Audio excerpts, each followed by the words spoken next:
stop doing what you're doing if you want to truly captivate that special someone. Why? Because everything you think you know about seduction is wrong. Yes, you heard me right. We've all been there desperately trying to catch someone's attention, pouring all our energy into making that connection happen. But what if I told you that the secret to becoming absolutely irresistible is to do the exact opposite? Yep, the biggest secret about attraction? It's not about chasing, it's about letting go. Part 1. The paradox of attraction. All right, let's dive into this paradox. Picture this, you're into someone and you make it obvious.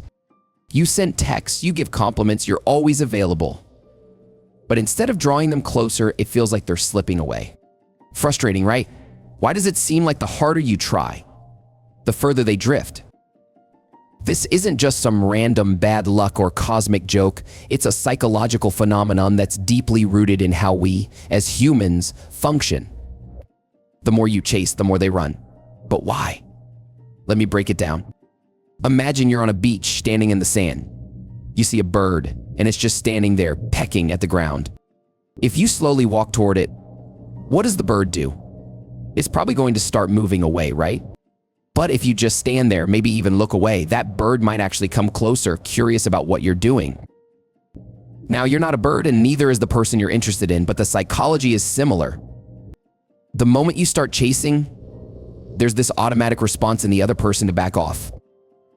It's almost instinctual, a subconscious reaction to protect themselves from being overwhelmed or controlled. Let me tell you a story. I had this friend, Alex. He was head over heels for this girl, and he did everything by the book, or at least what he thought was the book. He tried everything: flowers, compliments, the whole 9 yards. He was available 24/7, always ready to jump at her Pinterest hint of interest.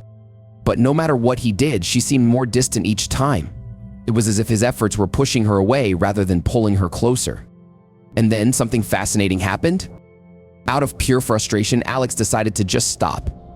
He stopped trying, stopped reaching out, and focused on himself. He wasn't angry or playing games. He was genuinely done with chasing something that wasn't chasing him back. And guess what happened next? Yup, she started texting him, making plans to hang out, and even asking why he was suddenly so mysterious. What happened here is not just a coincidence, it's a psychological phenomenon that plays out over and over again in relationships.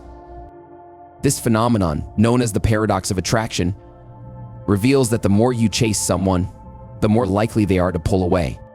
And when you stop chasing, when you let go and focus on yourself, you become more attractive in their eyes. It's a crazy, counterintuitive truth, but one that holds incredible power once you understand it. Part 2. The psychology behind it. So what's really going on here? Why does this happen? The answer lies in a concept that's central to human interaction: validation. When two people first meet, something interesting happens, an invisible game begins, a dance if you will. Each person tries to figure out how much the other is interested. And here's where it gets tricky. The more one person seeks validation, the more they lose their own power. It's like a tug of war that no one ever wins. Imagine this scenario. You're at a party and you meet someone new. You start talking and there's a vibe. But as the conversation progresses, you find yourself wanting to impress them. Maybe you start talking a little too much about your accomplishments, or you laugh at jokes that aren't really that funny. You're seeking their approval. And in doing so, you're subtly communicating that their opinion of you is more important than your opinion of yourself. Here's where things get even more fascinating. According to psychological studies, like one from Stanford University, when someone appears less interested, they're perceived as more attractive. Wild, right?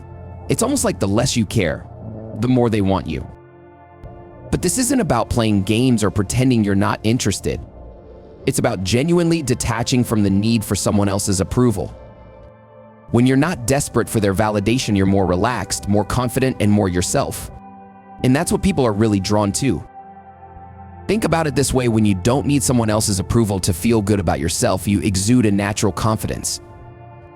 And confidence, as we all know, is incredibly attractive. This phenomenon is rooted in what psychologists call reactance theory. When someone feels like their freedom to choose is being restricted, like when they feel someone is trying too hard to win their affection, they're more likely to push back and resist. But when they feel free to choose, when there's no pressure, they're more likely to be drawn in. Part 3. The dangers of seeking validation. But hold on, this isn't about playing mind games or manipulating others. The real danger lies in constantly seeking validation. When you're obsessed with what someone else thinks of you, you start losing yourself. You stop being authentic and start becoming someone else's version of what they think is attractive. And that's a losing game. Let's break this down further. Constantly seeking validation can have several negative consequences. First, it erodes your self-esteem. When your self-worth is tied to someone else's approval, you're on a never-ending roller coaster. One day you're up, the next you're down, and it's all based on how someone else reacts to you. That's no way to live. Second, it creates a power imbalance in your relationships. The person who cares less automatically has more power. If you're always the one seeking validation, you're giving away your power and putting the other person on a pedestal. This not only makes you less attractive, but also makes the relationship unfulfilling for both parties. And here's the kicker: the more seek validation, the less likely you are to get it. People are naturally drawn to those who are confident in themselves, who don't need constant reassurance. When you're secure in who you are, others can sense it, and it makes you more attractive. On the flip side, when you're constantly looking for approval, it comes across as needy and insecure, two qualities that are major turnoffs. So what can you do? How do you break this cycle of validation seeking? The first step is to become aware of it. Notice when you're seeking someone's approval, whether it's in a conversation, through a text, or even just in your thoughts. Once you're aware of it, you can start to shift your focus back to yourself. Part 4. The power of detachment. Now let's talk about the flip side, detachment. This isn't about becoming cold or indifferent. It's about shifting your focus from seeking external validation to finding it within yourself. Detachment is about reclaiming your power.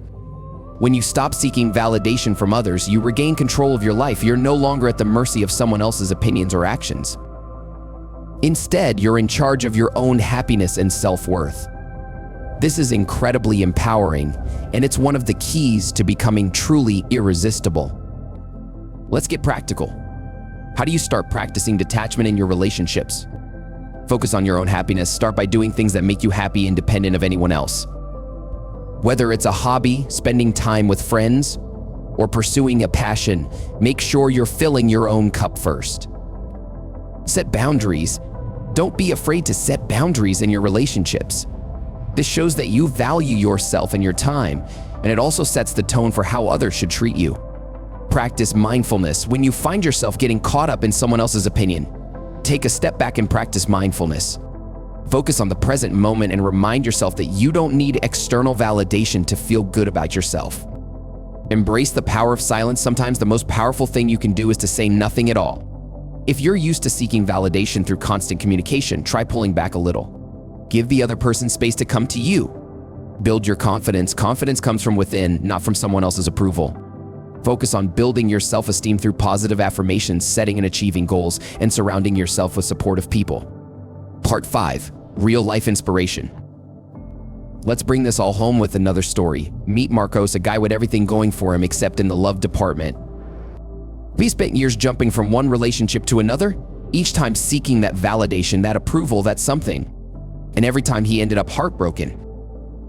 Marcos was doing everything society tells us we should do to find love. He was putting himself out there, being available, trying to be what he thought women wanted. But all this effort was only pushing potential partners away. He was exhausted, frustrated, and ready to give up. And then, something clicked. One day, after yet another failed relationship, Marcos decided to hit pause. He took a solo trip to a quaint coastal town and focused on himself. No dating apps, no flirting, just him, his thoughts, and his passions. He spent his days exploring the town, reading books, and enjoying his own company. And guess what? It was there in the middle of his self-discovery that he met Sophia. She was kind, smart, and shared his interests. But the best part? Marcos didn't feel the need to impress her. He was just himself, and that was enough. Their connection was real, deep, and effortless. What Marcos learned was life-changing. When you stop chasing, the right things come to you. Marcos's story is a powerful reminder that sometimes the best way to attract what you want is to stop trying so hard to get it. When you focus on your own happiness and well-being, you create a space for the right people to enter your life. Part 6, Practical Strategies for Everyday Life. Now that we've explored the theory and the stories, let's get into some actionable strategies you can apply in your everyday life. Be true to yourself. This might sound cliché, but it's crucial. Don't change who you are to fit someone else's expectations. Be proud of who you are, flaws and all. The right people will appreciate your authenticity. Take care of your needs first. Before you can be there for someone else, you need to be there for yourself. Make sure you're meeting your own emotional, physical, and mental needs. When you're fulfilled, you're less likely to seek validation from others. Communicate your values. Don't be afraid to express what's important to you. Whether it's in a relationship or any other area of your life, make sure your values are clear. This not only helps you stay true to yourself, but also attracts people who share those values. Don't be afraid to walk away. If a relationship or situation isn't serving you, don't be afraid to walk away. This isn't about being cold-hearted, it's about knowing your worth and not settling for less than you deserve. Embrace uncertainty. Life is unpredictable, and so are relationships. Instead of trying to control every outcome, embrace the uncertainty. Let things unfold naturally, and trust that what's meant for you won't pass you by. Focus on the journey, not the destination. Instead of obsessing over the outcome, whether it's getting into a relationship, landing a job, or achieving a goal, focus on the journey. Enjoy the process, learn from it, and grow. The destination will come in due time. Part 7, Wrapping it up. So let's recap. The real secret to being irresistible isn't about flashy gestures or over-the-top compliments. It's about stepping back, focusing on your own journey, and letting attraction naturally unfold. When you stop chasing, when you stop needing that external validation, you become the most powerful, confident, and attractive version of yourself. So, are you ready to embrace that power? Are you ready to stop chasing and start living? Here's the bottom line: true attraction comes from within. It's not about manipulating others or playing games. It's about being so comfortable and confident in your own skin that others can't help but be drawn to you. When you let go of the need for external validation, you free yourself to become the best version of you. And that, my friends, is truly irresistible. Now, I want you to think about how you can apply these principles in your own life. How can you start focusing more on your own happiness and less on what others think? How can you practice detachment and regain your personal power? The answers to these questions could change your life. That's it for today, my friends. If you found this video eye-opening, don't forget to hit that like button and share your thoughts in the comments below. I'd love to hear your stories about letting go and the surprising ways it's changed your relationships. Oh, and hey, if you haven't already, make sure to subscribe for more content just like this. Now, go out there and be the prize that you are.